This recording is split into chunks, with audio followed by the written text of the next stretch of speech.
Bem, pessoal, então eu estou aqui em mais um vídeo, né, levando uma pequena reflexão aqui para vocês, né, falando desde já, não sou filósofo, não sou teólogo, mas juntando uma coisinha que eu aprendi aqui, ali e tal, né, depois de uma meditação, depois de ir pensando, eu queria dividir uma reflexão aqui com vocês, até iniciar uma discussão, para depois saber qual é a opinião de vocês, o que vocês acham, né, colocar essa opinião aqui para ser analisada por vocês e vamos fazendo aí uma troca de ideias. Então, eu queria fazer uma reflexão com vocês a respeito da criação. Então, a criação do ser humano, né, a criação do mundo, né, Deus criou o mundo, Deus criou o homem, e a partir desse dado, né, eu gostaria de fazer uma pequena reflexão aqui. Então, vamos ao seguinte. No capítulo 2 do livro do Gênesis, diz assim, livro do Gênesis, né, da Bíblia Sagrada, capítulo 2, versículo 9. Né? Não, desculpem, versículo 7. O Senhor Deus formou, pois, o homem do barro da terra, e inspirou-lhe nas narinas um sopro de vida, e o homem se tornou um ser vivente. Ou seja, quando diz que Deus formou o homem do barro da terra, diz que esse barro representa o quê? A matéria. A própria matéria, os minerais, né, os átomos, as moléculas. Essa é uma das dimensões do ser humano, vamos assim dizer. Né? Ele é um ser material, ele é formado de matéria, formado do barro da terra, ou seja, dos mesmos elementos, dos mesmos minerais que a gente encontra na criação, né? Vamos dizer assim, na criação inanimada, na criação que não tem vida, na criação que não tem... Bom, vida ela tem, mas na criação que não tem alma, o ser humano também tem essa dimensão da matéria, foi tirado do barro da terra. E diz também que inspirou-lhe nas narinas um sopro de vida, e o homem se tornou um ser vivente. Mas notem bem a diferença. Os animais também são seres viventes, e Deus não soprou neles não soprou nas narinas deles o sopro de vida, né? Deus simplesmente deu a eles a existência, o movimento. No caso do ser humano foi diferente. Deus soprou nas narinas do homem, né, um sopro de vida, e o homem se tornou um ser vivente. Então, o viver do homem é diferente dos demais animais, dos outros animais, na essência.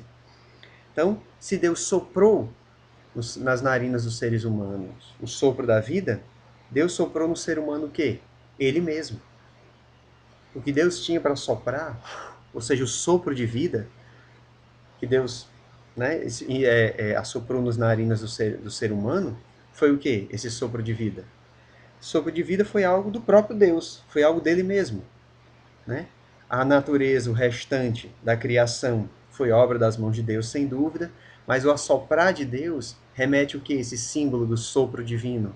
Remete a algo que veio da própria essência divina. Então, a alma humana é esse sopro de Deus. A alma humana vem de quem? Vem do próprio Deus.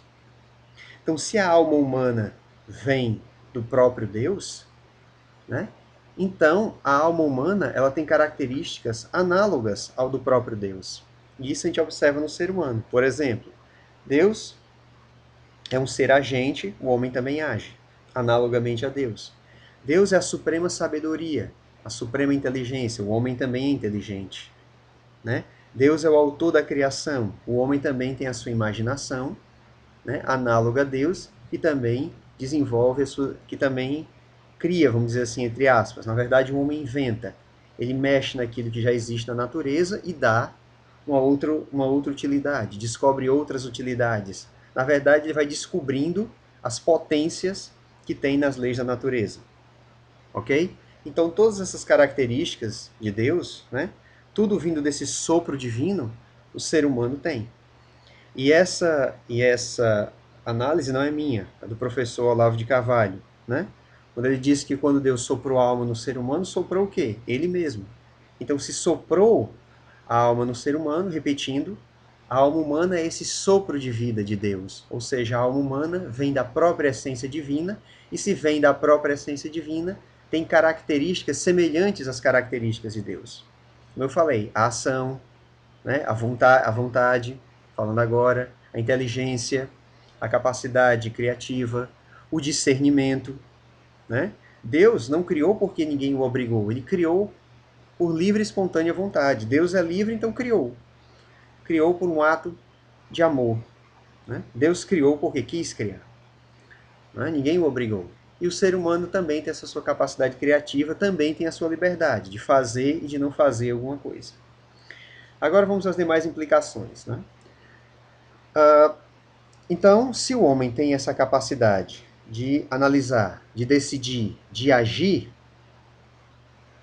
né? Então, assim como de modo análogo ao de Deus, a ação de Deus tem uma consequência. Do mesmo modo que também a ação do homem tem uma consequência. Do mesmo modo que Deus age, as mãos de Deus trabalharam, as mãos do homem também trabalham. Ou seja, as características do homem são análogas às características de Deus, sempre repetindo. Então, se Deus age, o homem também age, através das suas primeiras ferramentas, que são quem? As suas mãos, os seus pés, o seu próprio corpo são as suas ferramentas. Né? Então, se Deus deu todas essas potências ao homem, foi para que ele as utilizasse. Já que o homem é um ser análogo a Deus, inclusive na parte criativa, na parte do trabalho, se Deus trabalhou na criação do mundo, o homem também vai trabalhar. Então, para trabalhar, ele precisou das ferramentas. Suas primeiras ferramentas foram o seu corpo e depois os elementos do universo criado, a madeira, a pedra, o ferro, etc. Ok? Muito bem. Então, como o trabalho de Deus tem essa consequência, o trabalho do ser humano também tem essa consequência. Deus é livre e o ser humano também foi criado livre, porque é a imagem e semelhança de Deus. O trabalho de Deus teve uma consequência, do ser humano também teve uma consequência. Mas vejamos bem, a partir daí vem uma série de implicações. Para que o ser humano exercesse a sua liberdade, né, ele precisava primeiro dessa capacidade de discernimento que ele teria, de avaliar uma coisa e outra, de poder escolher entre uma coisa e outra. Daí vem a sua liberdade. Só que, para que essa liberdade do homem fosse plena, para que ele tivesse efetivamente liberdade, ele precisava ter a opção, escolher uma coisa ou o seu contrário. Por isso que Deus deu ao ser humano toda a natureza, todas as árvores, todos os frutos de alimento, ou seja, deu os animais, deu toda a natureza submissa ao homem, subjugada ao homem, mas só que ele não poderia tocar na árvore do conhecimento do bem e do mal. Né? Ou seja, o ser humano, como criatura, em primeiro lugar, ele não poderia decidir o que era bem e o que era mal. Tudo foi estipulado por Deus, e dentro dessas normas estipuladas de Deus, do bem e do mal, é que o ser humano poderia agir. Mas a ação humana só seria verdadeiramente livre se ele tivesse, primeiro, a capacidade de discernimento que ele tem, a vontade que ele tem, ou seja, não só a vontade de agir, a capacidade de discernimento, mas os meios de agir que ele tem, que é o seu corpo, e ele tem tudo análogo a Deus, e ele precisaria também ter a opção. Claro, se você não tem opção, você não tem liberdade. Se você não tiver se você não tiver a capacidade, vamos dizer, não digo nem a capacidade, mas se você não tiver a opção de escolher entre uma coisa e o seu contrário, mesmo tendo capacidade de discernimento, se você só tiver uma opção, para que serve o seu discernimento? Que discernimento é esse? Você pode distinguir entre uma coisa e outra. Como é que você vai distinguir se só tem uma coisa, não tem o seu contrário? Então, tendo tudo de bom na natureza e tendo a árvore do conhecimento do bem e do mal, Deus deu opção ao ser humano. Opção de segui-lo ou não. E, como nós sabemos na história do Gênesis, né, o homem, do pecado de Adão e Eva, escolheu se rebelar contra Deus, né, ouvindo a serpente, e como diz aqui, vou ler aqui para vocês, no capítulo 3 do livro do Gênesis, que é a síntese de todo o pecado. Né? No capítulo 3 do livro do Gênesis, versículo 5, diz assim: uma serpente falou para Eva: mas Deus bem sabe que, no dia em que dele comerdes, que é do fruto da árvore do bem e do mal, vossos olhos se abrirão e sereis como deuses, conhecedores do bem e do mal. Ou seja, então, essa foi a origem de todo o pecado. Né? Quando o ser humano se deixou levar por essa tentação e quis ser igual a Deus, ou seja, quis extrapolar os limites da sua própria natureza, se igualando ao seu Criador. Ou seja, o efeito quis superar a causa, quis superar a lei maior que lhe deu a existência, ou quis se igualar a ela, quis ser como Deus. Então, essa é a raiz de todo pecado. Quando o ser humano quis decidir o que é a moral, o que é o bem, o que é o mal, o que é o certo, o que é o errado, quis ser Deus. Então, essa é a origem do mal. Então, independente de você achar que a história do Gênesis aconteceu de verdade, você teve a criação dos primeiros pais, ou então seja uma história puramente simbólica, alegórica, isso aí não tem a mínima importância. A questão é da mensagem que traz o livro do Gênesis, que Deus criou o homem, que Deus deu ao homem a capacidades análogas à sua, Deus deu ao homem liberdade, para a liberdade ser plena, deu ao homem opções, capacidade de escolher e também opções para que ele pudesse escolher, senão ele não seria livre. E ele escolheu trair a Deus. Ok? Então entra aí muita questão do mal que há no mundo. O mal que há no mundo é isso. O sofrimento e tal. Claro que isso não esgota o problema. Tem muito pano para manga para discutir esse problema, mas pelo menos joga uma luz aí. O fruto do mal, o que é? É a própria opção errada do ser humano, a escolha errada do ser humano, que, fazendo mau uso da sua liberdade, da sua inteligência, do seu discernimento, escolheu o que é mal. Mesmo sabendo das consequências, mesmo sabendo de uma proibição, escolheu o que é mal. Né? Por vontade de se igualar, de se superar mais do que a sua natureza o permitia. Ok? Por querer ser igual a Deus. E mesmo quem não acredita em Deus, que haja um Deus pessoal, mas às vezes tem uma ambição desmedida. Ok? Então serve como parâmetro, como referência. Né? Um lado o ser humano querendo ser igual a Deus, por outro lado o ser humano mesmo não acreditando em Deus, mas querendo se superar, querendo ir além, querendo dar um passo maior do que a perna, né? Querendo superar as forças que lhe deram origem, no caso Deus, e essa é a raiz de todo o mal. Né? Quando o ser humano, ao invés de observar e ver, conhecer a verdade como ela é, faz mau uso da sua liberdade e quer definir o que é o bem e o mal, conhecedor do bem e do mal. Certo? Então é o seguinte, então daí vem a raiz do mal. Mas aí você pergunta, tá, mas Deus não poderia proibir o mal? Sendo todo poderoso, não poderia proibir o mal? Não poderia cortar os efeitos do mal do ser humano? Poderia. Mas aí seria contra a sua própria obra. Porque veja bem, tudo que Deus faz tem uma consequência, ele é livre. O ser humano, feito à imagem e semelhança de Deus, também é livre. Tem a sua consciência, tem a sua ação e tem a sua consequência. Se tudo que que o ser humano fizesse de ruim, Deus cortasse, para que o ser humano teria liberdade? O ser humano não teria liberdade, não teria capacidade de ação. Né? Para que serviria o discernimento do ser humano? Para que serviria a sua liberdade, o seu discernimento, os seus meios de ação? Para nada, porque se todo o mal Deus cortasse, não serviria para nada. Né? Não teria sentido toda essa liberdade, todos esses instrumentos humanos, se o ser humano não recebesse as consequências dos seus atos. Né? E isso também de modo análogo a Deus. Deus, sendo todo-poderoso, sendo eterno, criou o ser humano por puro amor, mas já sabendo que o ser humano trairia. Então Deus se faz assim, por puro amor, cria o ser humano, mas sabendo que seria traído, então Deus, por puro amor, o cria, mas assim se torna, entre aspas, muito grandes, vulnerável à traição do ser humano. Deus recebe também uma consequência dessa sua ação, que muitos o amariam, de toda a alma, de todo o coração, mas muitos o trairiam. Então Deus ficou também, entre aspas, à mercê disso. Criar o ser humano que veio se revoltar contra ele. Do mesmo modo, o ser humano, que foi criado à imagem e semelhança de Deus, teve as suas ações e também ficou submetido às consequências das suas próprias ações e às consequências uns dos outros. Né? Tendo em vista que o que um ser humano faz afeta também toda a sua comunidade. Não se volta só contra ele, se volta também contra os outros. Do mesmo modo que Deus sofreu, por assim dizer, a ação da traição do ser humano. E não foi consequência do mal do próprio Deus, porque Deus não criou o mal. O mal não é algo, é a ausência de algo, é a negação do bem, é um não bem. Né? Então, do mesmo modo que Deus sofreu, por assim dizer, o ser humano e os outros seres humanos, cada ser humano sofre devido à ação maléfica uns dos outros, ou seja, o mau uso da sua liberdade. Ok? Então, essa aqui seria uma breve reflexão que eu gostaria de fazer a vocês a respeito do Gênesis, da criação do homem, que ele foi criado essencialmente bom, ser humano, mas com capacidade de discernimento.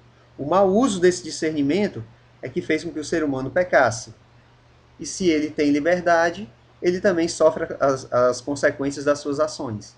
Não adiantaria nada o ser humano agir se todas as suas ações, pelo menos as más, fossem cortadas. Não teria sentido, né? O ser humano ter essa capacidade de discernimento se ele não sofresse também as consequências dos seus atos. E serviria até como uma lição para o ser humano. Ele tem um ato bom, recebe essa consequência. Ele tem um ato mau, ele também recebe essa consequência do mal. E Deus, não sendo prejudicado pelo mal, humilha o mal, aproveitando desse mal para dar uma lição maior ao homem, né? O mal às vezes serve de contraste para que Deus venha. Realmente Deus pode muitas vezes cortar o efeito do mal, reverter o mal, ou então, apesar daquele mal, Deus concede um bem maior, né? Tirando daquele mal um bem maior. Então o mal serviria até como um contraste para a ação divina. Ou seja, serviria como assim um pano escuro na qual Deus pudesse vir e pintar toda uma bela paisagem, no qual serviria só de contraste ao mal no mundo para mostrar a ação de Deus. Ok? Sabendo que o mal não é culpa de Deus, o mal é fruto da ação, mau uso da liberdade do ser humano. E digo e repito, Deus quer que nós o conheçamos, que Deus quer a nossa ação, o conheçamos e o amemos livremente, pelo convencimento, né? Por todas as nossas experiências, boas e más, Deus quer que na nossa peregrinação da terra o conheçamos. O conheçamos e o amemos. Né? Deus não quer robôs. Deus poderia ter nos feito como simples criaturas, com apenas uma capacidade suficiente de reconhecê-lo, de adorá-lo e pronto. Mas não. Deus quis dar uma capacidade a mais ao ser humano, uma liberdade, uma capacidade de discernimento e opções. Se o ser humano não tivesse nem capacidade de discernimento, nem opções, obviamente, ou uma coisa ou outra, se ele tivesse só uma das duas coisas ou nenhuma das duas coisas, ele não seria livre. Ok? Então, meus amigos, essa era só uma reflexão que eu gostaria aqui de fazer com vocês, uma breve reflexão que eu queria fazer com vocês aqui a respeito do Gênesis, né, da criação do ser humano, e todas essas implicações também na questão do mal, né, da questão do mal que aí é utilizado por muitos ateístas para dizer que Deus não existe, que se Deus fosse bom ele cortaria o mal, por que o mal existe e tal. O mal existe por causa da liberdade que Deus, por amor, deu ao ser humano. E Deus não teria dado liberdade ao ser humano se, ao invés de ter criado filhos, tivesse criado robôs. Ok? E só mais uma reflexão aqui para vocês que eu achei interessante. No capítulo 2 do livro do Gênesis, né? Versículo 21, que diz assim, você pode conferir se você tiver a Bíblia aí. Então o Senhor Deus mandou ao homem um profundo sono. E enquanto ele dormia, tomou-lhe uma costela e fechou com carne o seu lugar. Versículo 22.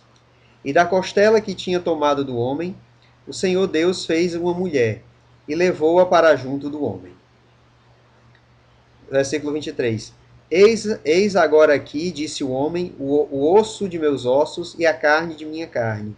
Ela se chamará mulher porque foi tomada do homem. Ou seja, aqui mostra também que a mulher foi feita, ou seja, da mesma natureza do ser humano. O ser humano, que é osso dos meus ossos e osso do meu osso e carne da minha carne. Ou seja, ela é feita da mesma matéria do ser humano. Não é feita nem de uma outra matéria diferente para ser superior ou inferior. É feita da mesma matéria do ser humano. Corpo e ligado ao ser humano também está a alma, porque o ser humano tem essas duas dimensões, corpo e alma. E a mulher também é a mesma dimensão do ser humano. Tem o mesmo valor, desculpem, tem essas mesmas dimensões do ser humano, corpo e alma, sendo que é um ente só. Ou seja, a mulher da mesma matéria do homem, tem também a sua alma, alma e corpo, e também a mulher, em termos de dignidade, é igual ao homem. Em termos de dignidade, pois se você tem essa distinção de homem e de mulher, há aquelas características próprias de homem e há aquelas características próprias de mulher. Ok? Há essa diferenciação, o que não significa necessariamente, há uma desigualdade, o que não significa desnecessariamente inferioridade. Como está bem claro, se é osso dos ossos do homem, carne da carne do homem, então é um ser semelhante a ele. É um ser semelhante a ele, é um ser igual a ele, também dotado de alma, né? Porém, se é mulher, se é mulher com características de mulher, homem que difere do homem por características de homem, então tem seus atributos próprios, assim como o homem tem. Então, é um ser igual em dignidade ao homem, porém com características próprias. Homem é homem, mulher é mulher. Foi assim desde o início da criação. Depois do pecado original, houve uma perturbação com relação a isso. Mas em termos de dignidade, né, a mulher é igual ao homem, tendo seus atributos próprios, comportamentos próprios, que diferem, obviamente, do comportamento dos homens, do homem.